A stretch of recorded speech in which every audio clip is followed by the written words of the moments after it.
नमस्कार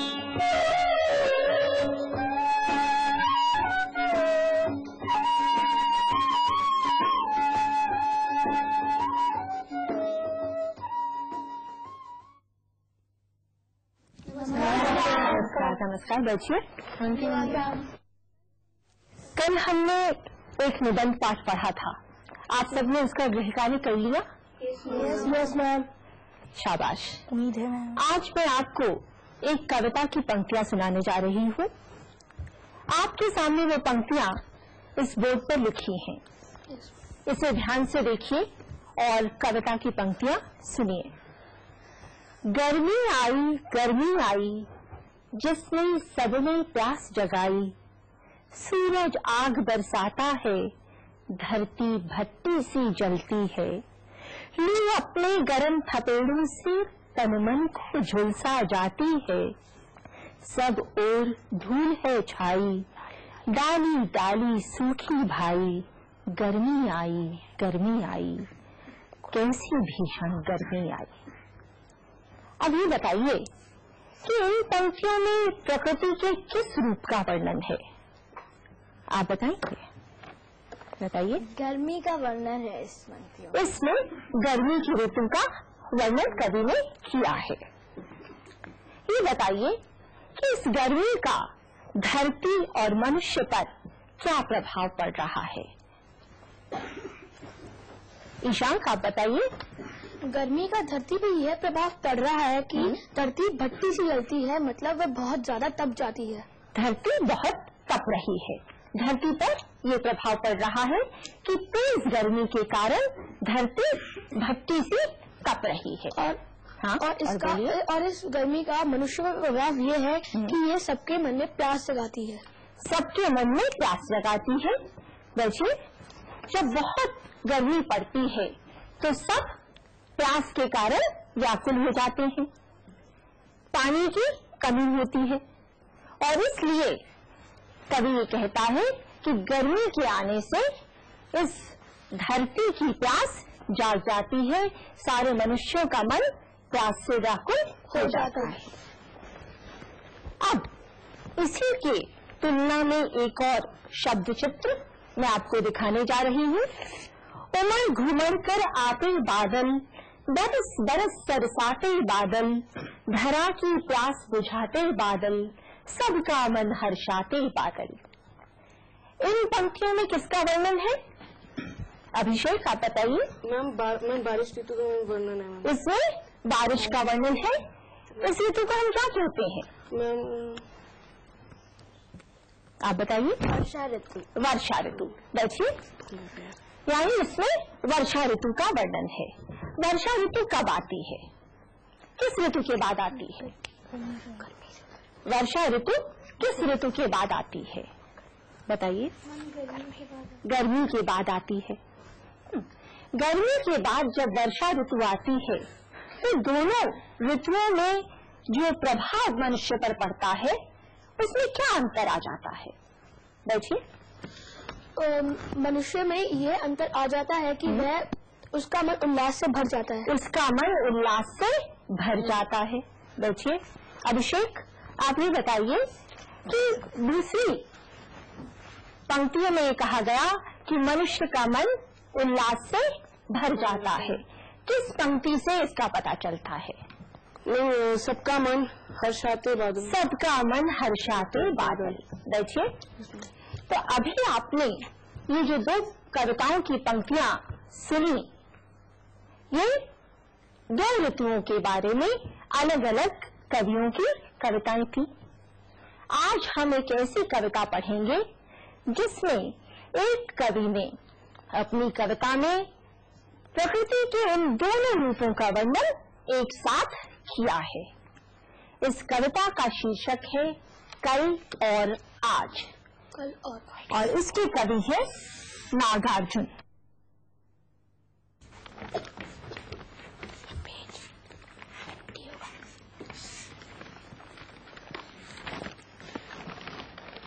अभी कल तक गालियां देते तुम्हें हताश खेतिहर। अभी कल तक गालियां देते तुम्हें हताश खेतिहर, अभी कल तक धूल में नहाते थे गोरैयों के झुंड। अभी कल तक पथराई हुई थी धनहर खेतों की माटी। अभी कल तक धरती की कोख में दुबके पड़े थे मेंढक। अभी कल तक उदास और बदरंग था आसमान। और आज ऊपर ही ऊपर तन गए हैं तुम्हारे तंबू। और आज छमका रही है पावस रानी बूंदा बूंदियों की अपनी पायल। और आज चालू हो गई है झींगुरों की शहनाई अविराम। और आज जोरों से कूक पड़े नाचते थिरकते मोर।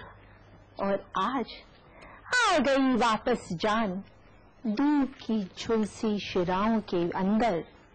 और आज विदा हुआ चुपचाप ग्रीष्म समेट कर अपने लाभ लश्कर। कविता समझ में आई? अब इसमें ये बताइए, अभी कल तक गालियां देती तुम्हें हताश खेतीहर। इस कविता में तुम्हें शब्द का प्रयोग किसके लिए हुआ है?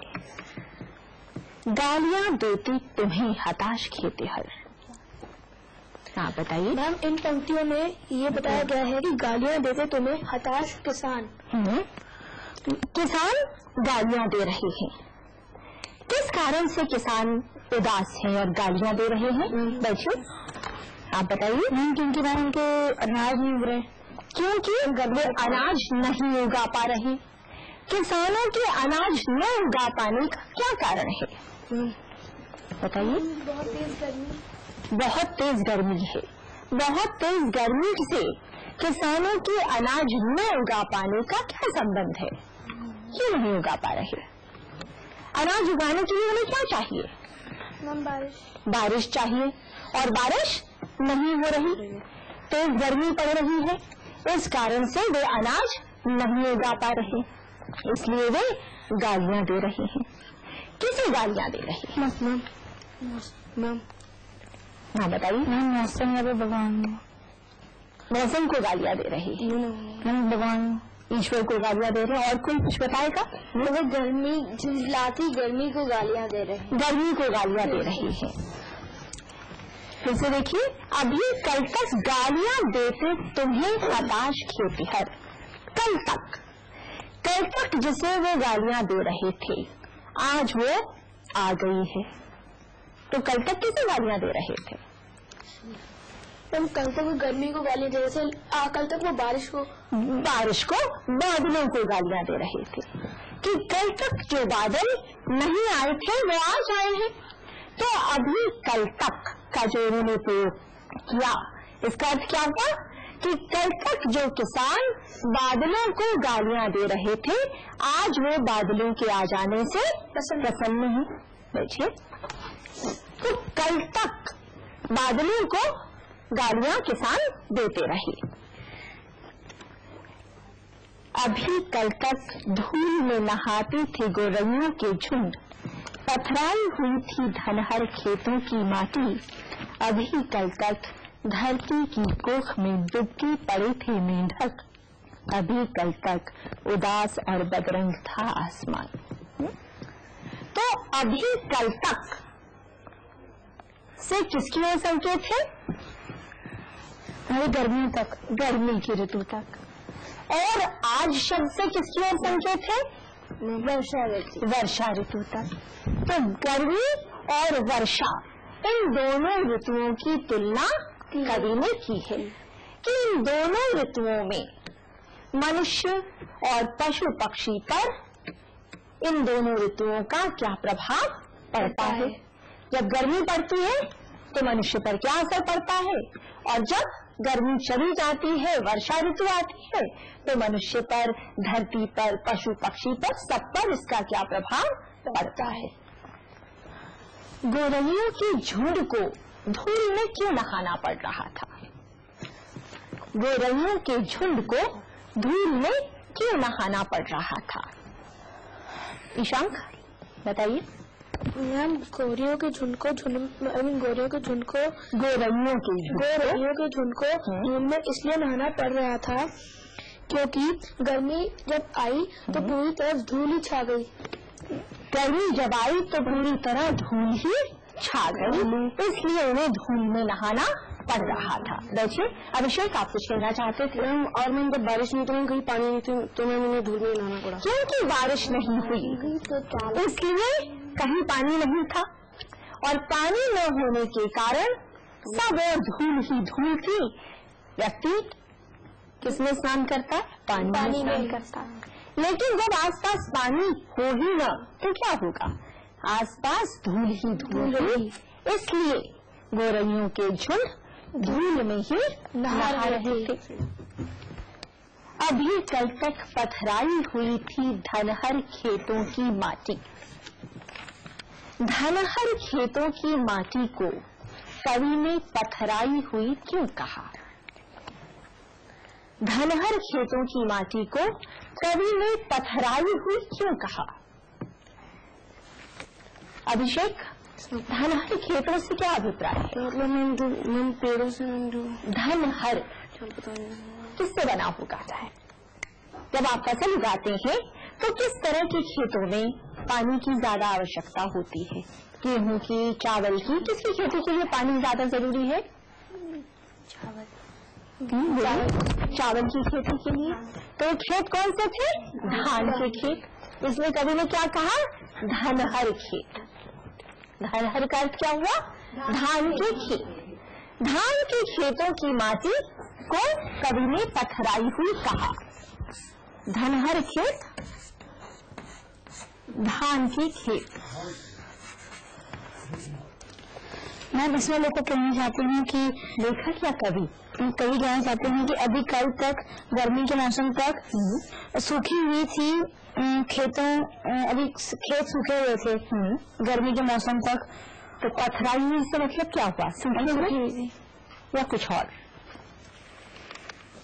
अंकुश, मुझे मैंने उनको कहना पहले से तो पत्थर जैसे हो गए थे। बिल्कुल ठीक, बैठिए। ये पत्थर के समान कठोर हो गई थी। पथराई हुई यानी पत्थर के समान कठोर। चावल के खेतों के लिए प्रायः काली चिकनी मिट्टी ज्यादा उपयोगी मानी जाती है। तो जब पानी नहीं पड़ता, वर्षा की बूंदें नहीं पड़ती, तो मिट्टी पत्थर के समान कठोर हो जाती है। तो इसलिए कवि ने कहा कि पथराई हुई थी धनहर खेतों की माटी, मिट्टी पत्थर के समान कठोर हो गई थी। मेंढक कहाँ दुबके हुए थे? निकिता, मेंढक धरती के अंदर धरती के अंदर दुबके हुए थे। तो धरती के अंदर क्यों दुबके हुए थे? बच्चे आप बताइए। क्योंकि वे गर्मी के प्रकोप से बचना चाहते थे। क्योंकि वे गर्मी के प्रकोप से बचना चाहते थे। इतनी तेज धूप पड़ रही थी कि वे अपना सिर छुपाने की जगह खोज रहे थे, इसलिए वे धरती के गर्भ में छुपे हुए थे। बैठिए। कवि ने आसमान को उदास और बदरंग क्यों कहा है? कवि ने आसमान को उदास और बदरंग क्यों कहा है? अनिरुद्ध, आप बताइए। मैम क्योंकि हम कोई बारिश नहीं हो रही थी तो हम किसान उसे गालियां दे रहे थे। बारिश नहीं हो रही थी, किसान उसे गालियां दे रहे थे। हाँ, कुछ हद तक ये ठीक है, लेकिन उदास क्यों थे? वर्षा न होने के कारण। और बदरंग क्यों था? लेकिन उन्होंने कहा आसमान बदरंग था और आसमान उदास था, है ना? उदास कौन होता है? क्या आसमान उदास हो सकता है? बताइए निकिता, आप ही बताइए। चलिए। ज्यादा गर्मी होने के कारण बिल्कुल सब सूखा पड़ा था, उसकी वजह से आसमान भी बिल्कुल फीका सा, आसमान फीका सा लग रहा था, इसलिए कवि ने आसमान को बदरंग कहा।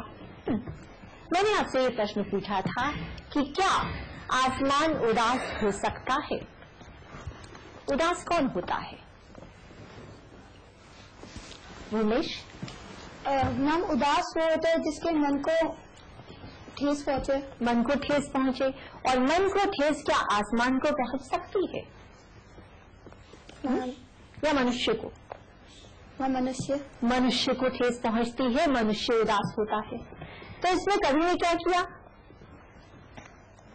आसमान की तुलना किससे की? मनुष्य से की। बैठे आप लोग।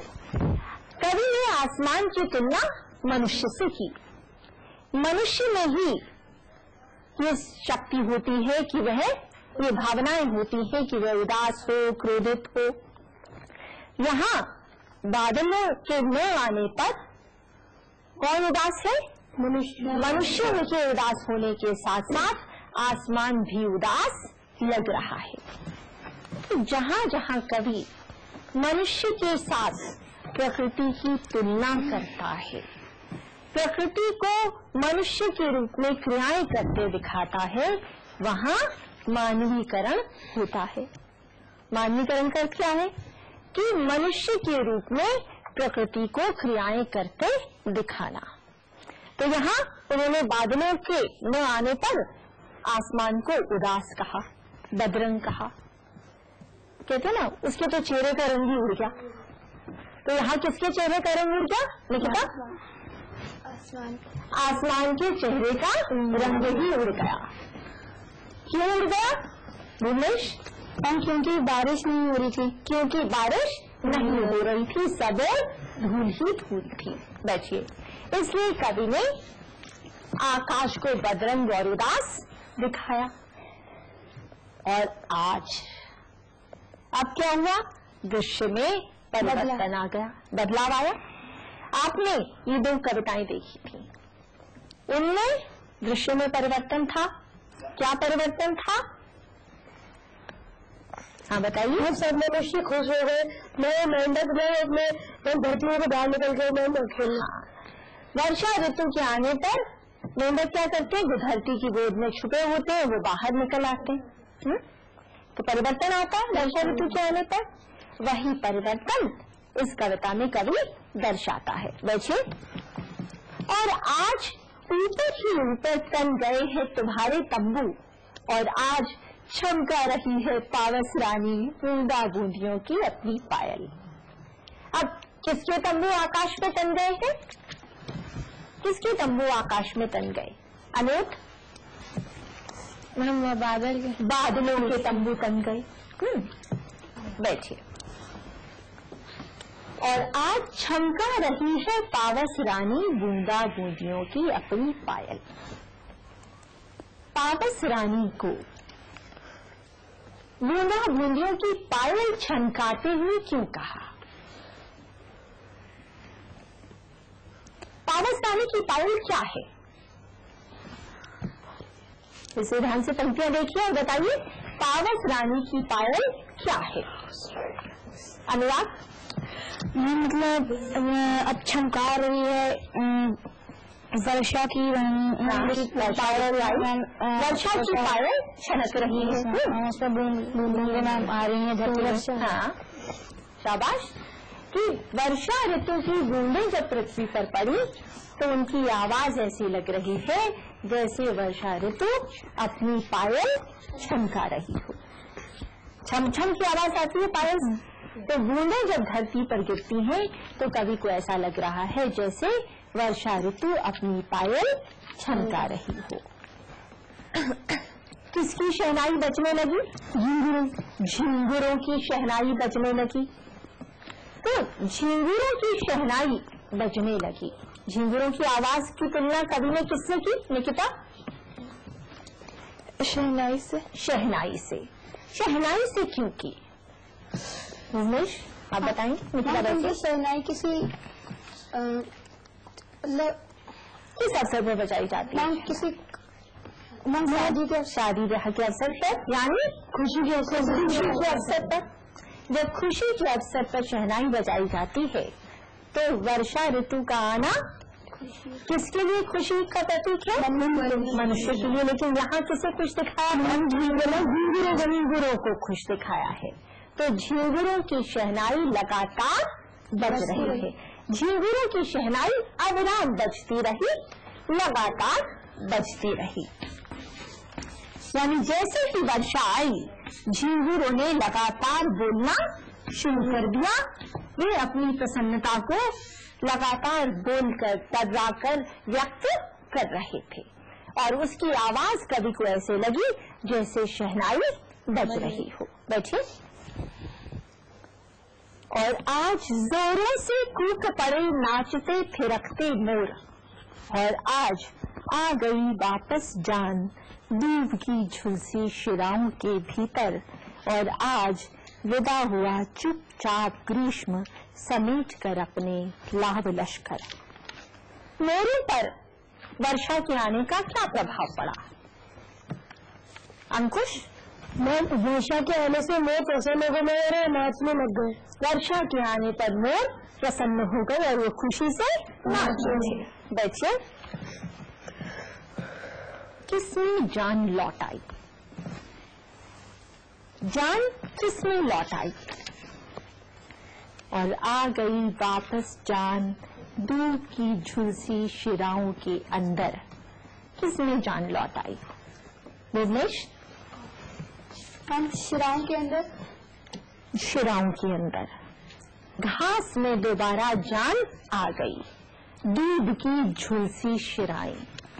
दूब एक प्रकार की विशेष घास होती है, हरी नरम घास जो गर्मी पर आने पर सूख गई थी, और अब वर्षा के आने पर उसमें फिर से जान आ गई। तो दूब का अर्थ है एक विशेष प्रकार की घास। और आज विदा हुआ चुपचाप ग्रीष्म समेट कर अपने लाभ लश्कर। कौन विदा हो गया? अंकुश? गर्मी विदा हो गई। वर्षा के आने पर गर्मी समाप्त हो गई। बैठिए। समेट कर अपना लाभ लश्कर। लाभ लश्कर क्या होता है भुवनेश? हम सेना के बिना।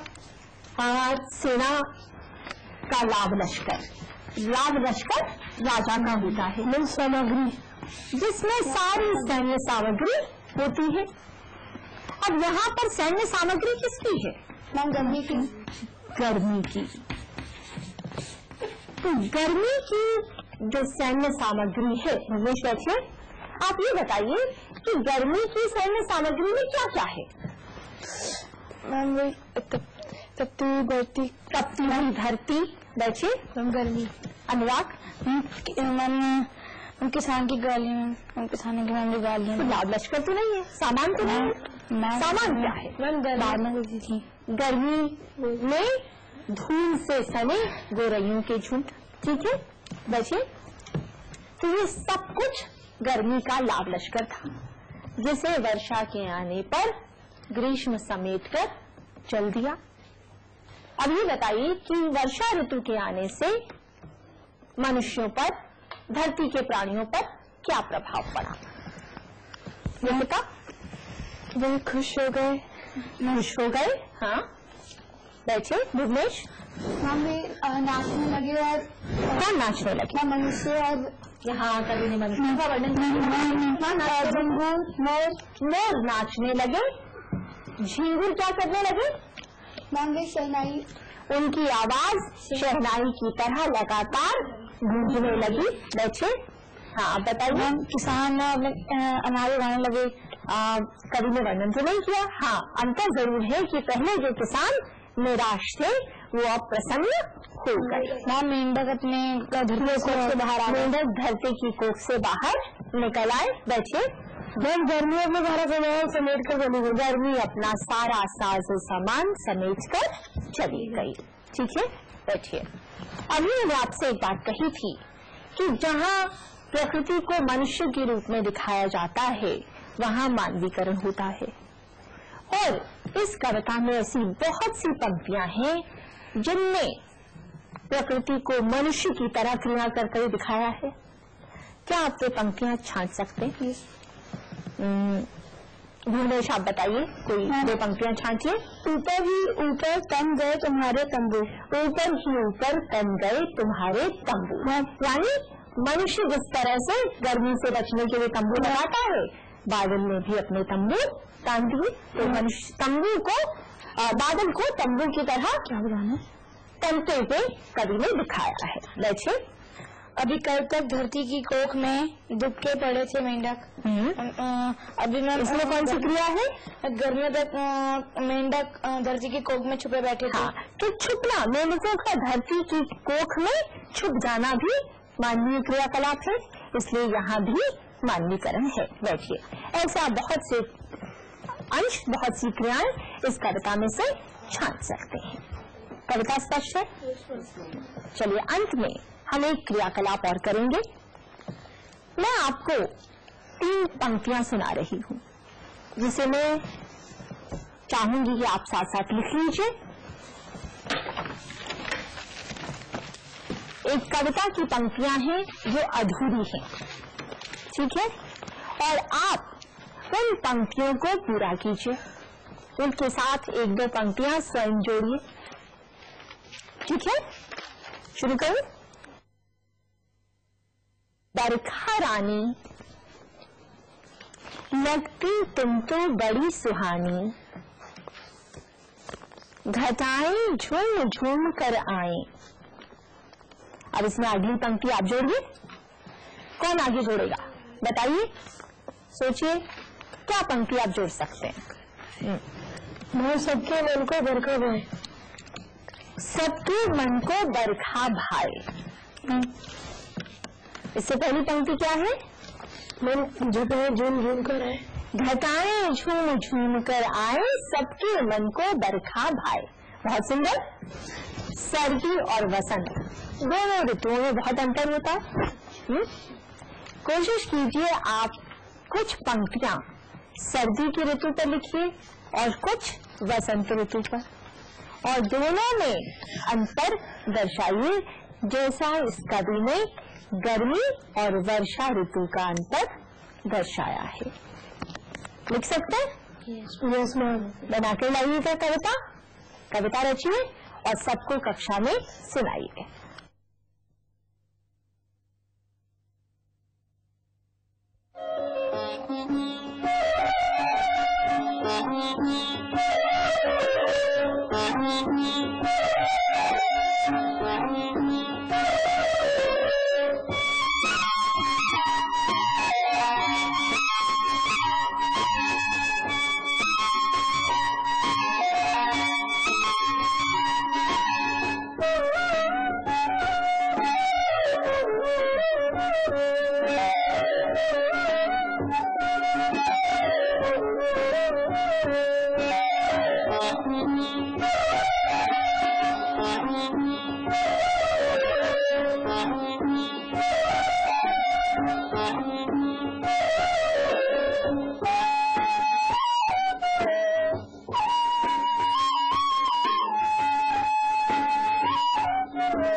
Thank you.